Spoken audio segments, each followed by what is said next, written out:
Beredarnya sebuah video viral TikTok kembali menggegerkan warganet.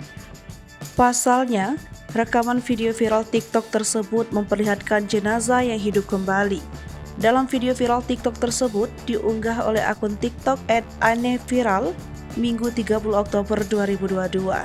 Dalam tayangan video viral TikTok yang berdurasi 1 menit itu, memperlihatkan mobil ambulan yang berwarna putih membawa jenazah yang diduga hidup kembali untuk pulang ke rumah. Terlihat banyak orang yang menjemput mobil ambulan tersebut seperti tayangan video viral TikTok tersebut. Mereka memastikan apakah betul-betul jenazah itu hidup kembali seperti viral di TikTok.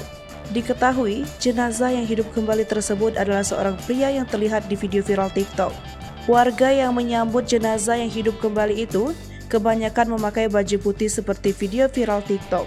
Mereka berbondong-bondong menyaksikan pria yang hidup kembali tersebut terlihat di video viral TikTok. Terlihat video viral TikTok beberapa warga mengangkat pria tersebut dari dalam mobil ambulan. Sementara pria itu masih terbaring lemah di tempat tidur roda terpantau di video viral TikTok. Mereka mendorongnya untuk masuk ke rumah. Namun di video viral TikTok, sontak pria tersebut bergerak kencang hingga terjatuh dari tempat tidur roda seperti video viral TikTok. Melihat kejadian tersebut, para warga memastikan keadaan pria itu dan setelah dicek pria tersebut ternyata sudah sadar. Warga yang menyaksikan mukjizat di video tersebut langsung melantunkan doa singkat seraya bersyukur menurut kepercayaan mereka yaitu Muslim. Belum diketahui lokasi kejadian karena tidak ada dalam keterangan postingan video viral tersebut. Rekaman video viral tersebut banyak dikomentari oleh warganet.